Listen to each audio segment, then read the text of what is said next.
So, you're looking for a good controller movement guide. Goddamn, white boy.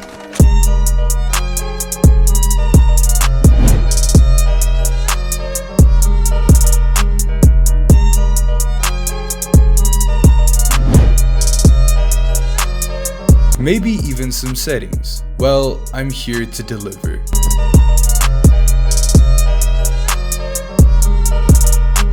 Starting off, boys, in order to do most of the movement tech in this video effectively, you are going to need your crouch on hold, as well as having your auto sprint on. This is going to make movement in Apex significantly easier since this is a very fast-paced game with a decently high skill cap. Now, this movement guide is going to be broken down into two parts, guys: the basic movement and the advanced movement. All the movement tech in this video can be done on both console controller and PC controller for those of you that can tap strafe. No, guys, there's no configs, neo strafing, or that weird new rear strafing tech that came out earlier this week that will be shown in this video. This is all about practice and skill. Now, a lot of you are going to look at my button setup and even my ALCs and be very confused. Understandably so, my button setup is set up in such a way that I don't need to move my thumbs off the joysticks to maximize my movement on the sticks. No, because I don't have any fancy controller, no back paddles, nothing of the sort. Just a regular classic PS4 controller. So I will leave a link in the description to my ALC and button layout video.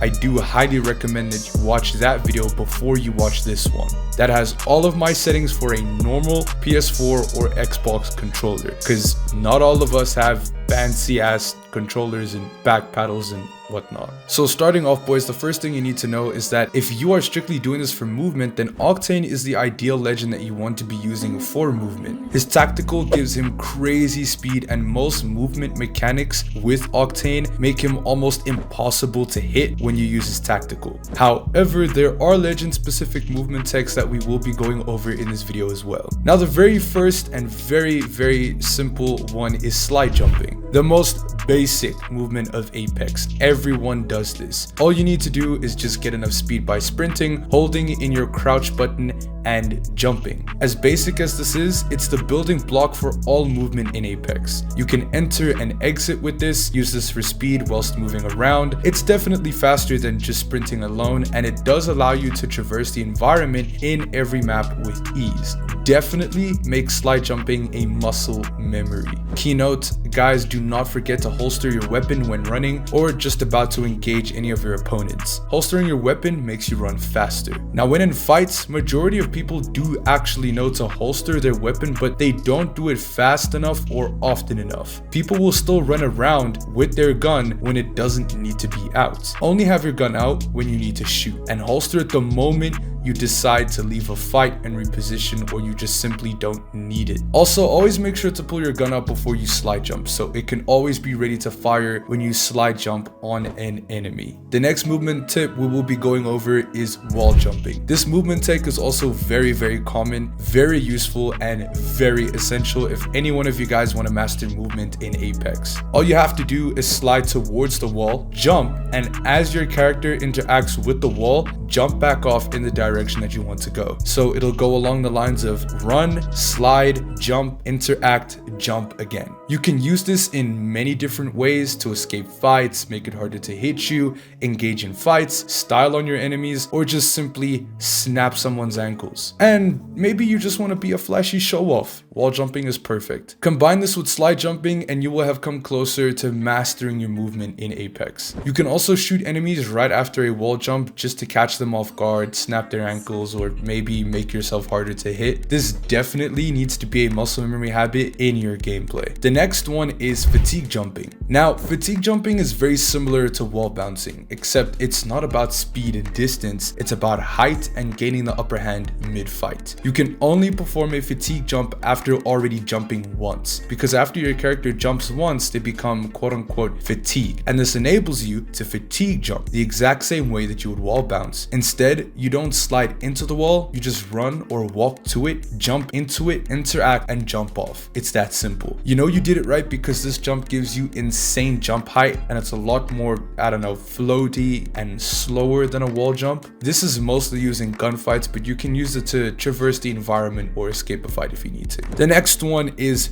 fake jumping. Now, very similar to wall bouncing yet again, but this is not a very common movement tech or a very famous one. In fact, I mostly do this on accident, but it's the exact same thing as performing a normal wall bounce, except instead of jumping off the wall after interacting, you crouch off the wall. This is going to cancel the actual jump, and it's going to send you straight to the ground. All you have to do is slide right after doing this, and you'll get some insane speed boosts to catch anybody off guard. Moving on to zipline jumping. Pretty simple and straightforward. Anytime that you encounter a zipline, all you have to do is just interact and jump off it. That's just a regular normal zipline jump. But one thing I don't see a lot of people actually doing is zipline canceling. This is when you interact with the zipline, but instead you press your crouch button. This is not going to give you a jump, but instead, very similar to fake jumping, it's going to send you right back down to the ground with a speed boost. This is great if you want to catch somebody off guard, and it's also really great to pre-aim before you shoot somebody.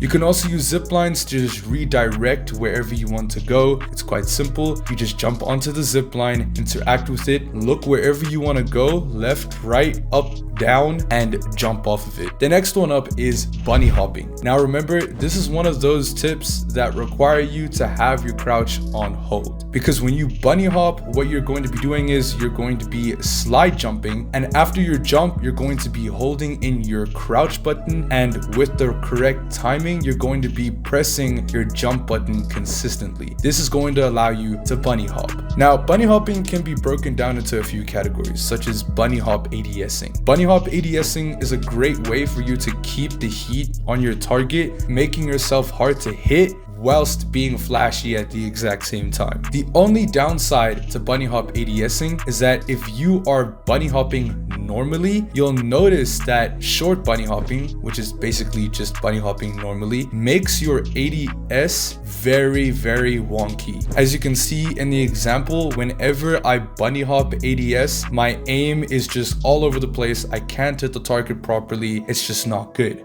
But what you can do is you can long bunny hop. All you have to do is just not press the jump button as often. Space out your jumps, and you will have a window to shoot with precision, hitting your targets correctly. And the last bunny hop tip that I can give you, which is probably the best of them all, if you're close enough to your target, is hipfire bunny hopping. Now, hipfire bunny hopping, you're just not aiming down the sights. You are shooting whilst bunny hopping, except you're just hip firing them. This is great because you can do it while regularly bunny hopping or long bunny hopping. So it works either way. It does take a little bit of practice, but it's great. Now, the next one, guys, I have up for you is looting without moving your thumb off the joystick, or aka just fast looting in general. Now, like I said, I really did recommend that you guys go and watch my settings video, because this next part is going to make a lot more sense now. The thing is, since I don't have paddles on the controller or anything fancy of the sort, I have my interact button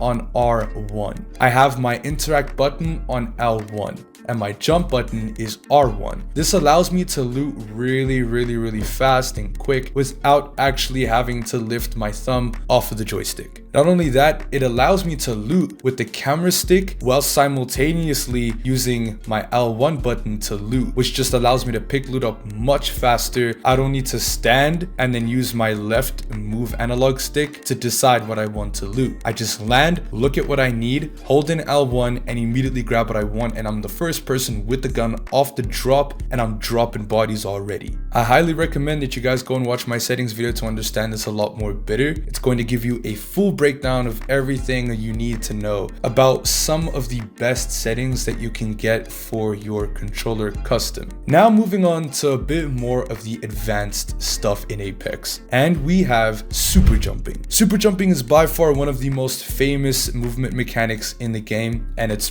probably one of my favorites to actually do. All you have to do for a super jump is, of course, find any kind of zip that you want to zip line jump off of, interact with it, and the moment you interact with it, you're going to double tap your jump button as fast as you can. This is not going to give you a regular jump, but instead a super jump. This gives you great distance, it gives you great height, and it is absolutely perfect if you just want to bamboozle some enemies. Now, zipline jumping can be broken down into a few categories, such as double zip jumping. Double zip jumping is as simple as interacting with the zipline, jumping off of it, looking around back toward the zipline as fast as you can, interacting with it again, and then jumping back off. This is going to allow you to double zip jump. You can use this movement mechanic to traverse a zipline insanely fast, as well as making yourself very difficult to hit whilst you're going upon that zipline. Now, it doesn't stop there. You can also triple zipline jump. Instead of double jumping, you are now triple jumping. So you're going to interact with the zipline, jump off of it,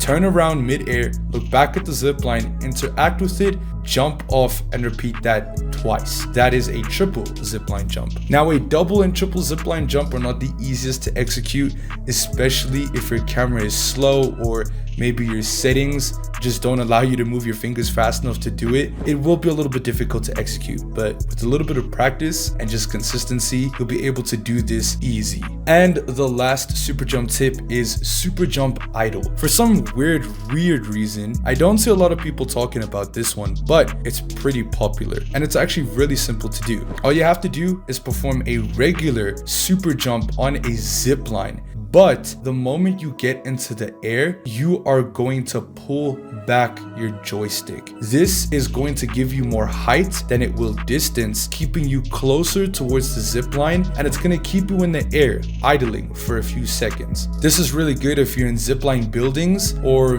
if you kind of just want to chill in midair and hit an opponent with a PK or a wingman. Very simple to do, and honestly, just takes a little bit of practice. Also, don't forget that if you're going to super jump idle, you interact, super jump, pull your joystick back toward the zipline, and turn around as well, facing toward the zipline. Because when you super jump, your back is now facing the zipline. You want your actual weapon, your camera, to be facing the zipline when you do a super jump idle in order for you to idle in the air for a few seconds. And now the next one coming after that is super gliding. Now, super gliding can also be broken down into a few categories, and there are quite a few legend specific super glides that you can do along with that. Now, super glides can be broken down into portal super glides, directional super glides, phase super glides, and stem super glides. So guys, with super gliding, it is a little bit of a difficult movement tech. However, you are able to execute this with enough practice. Like I said, super gliding can be broken down into multiple different categories, but before we go into those categories, you need to know how to super glide. All you're going to do is just mantle on top of any kind of ledge or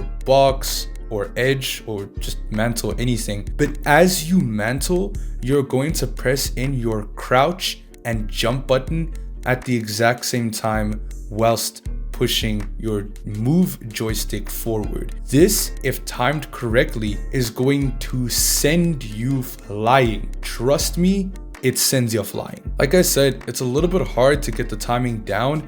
If you're playing on PC, it's actually harder to do super glides because of the higher frame rates. The lower the frame rates are, the easier it is to hit a super glide. The higher the frame rates are, the harder it is to hit a super glide. But either way, it's still doable. And yes, you can get configs for it. Don't config or script or macro, whatever it is. I don't really know the difference. I'm a little dumb, but just don't do it, guys. Learn legit, practice, and actually have good skills. Now, breaking down super glide into a few subcategories, such as portal super gliding. Obviously, it is in the name. You need to be playing Wraith to portal super glide. However, I don't really see a big benefit to portal super gliding. It's not very popular, but it is popular in the sense that it's a very flashy thing to do. All you're going to do is activate activate Wraith's portal, mantle, press in your crouch and jump button, as well as closing the portal all at the same time. This is going to send you flying, but honestly, it's not as fast as just doing a regular super glide or a phase super glide. Now, the next super glide we're going to go over is a directional super glide. This is just a super glide that allows you to super glide in any direction. So it's a regular super glide as if you were going forward, but instead of pressing your move's joystick forward, you're going to press your move joystick either left or right, and it will super glide you in either direction. And the next type of super glide is a phase super glide. This, next to the stim super glide, is probably one of the most broken, most OP, most flashiest, whatever you want to call it, super glides in Apex. It is awesome to do this. I love doing it. If you're playing Wraith, all you have to do is phase, your tactical, mantle, and super glide. As you can see in the example, it gives you crazy distance, speed, and airtime. You can traverse massive gaps if you do this correctly, and it is honestly going to catch anybody off guard if you are trying to style on them. And the next is a stim super glide with Octane. A phase and a stim super glide in terms of distance and speed is relatively the same. I do think that you go a little bit faster with Octane stim. I'm not too sure, but it's the exact same concept except you're using stim. Just press your tactical with Octane, stim, mantle, super glide, and Bob's your uncle. It is that simple. And now guys, going into mantle jumping. This is probably one of the most difficult movement techs to do in Apex, regardless if you're on PC, on MNK, on controller, on console, it doesn't matter. Everyone is going to have a bit of a hard time doing this one. I myself am still struggling to learn this a little bit. It's just all about the timing. I do know how to do it. It's just executing it that makes it a little bit difficult. So all you need to do is just find a zip line with a ledge that is on top of the zip line or above the zip line. And what you're going to do is you're going to interact with the zip line, and as you go up, you are going to mantle onto the ledge. There is going to be a little mantle animation. You'll see your character's hands go onto the ledge. The moment this happens, you want to cancel that animation, and all you're going to do that is just pull back on your move analog stick. This is going to pull your character off the ledge. You're going to look down as you do this, and you're going to super jump. It's a lot. I understand. You're gonna feel like you're button mashing in the beginning. It's gonna feel like a WTF moment. It's definitely gonna hit, but let me explain it to you guys one more time. You're going to interact with the zip line. As you're going up, as you get to the ledge, you're going to jump. You're going to get off the zip line and mantle onto the ledge. When you see your character's hands mantle onto the ledge, you're going to pull back your move or your left analog stick so that animation goes away and you get off the ledge. You're going to look down as you do this, and you are going to super jump off the zip line. This is going to send you flying, and it's going to give you some crazy height. And if you're on PC, you can also tap strafe out of it, which in and of itself is extremely broken. So now that you guys have all the movement fundamentals, it actually won't be complete if you don't have the right controller setup, settings, and ALCs. So once again, I am here to deliver.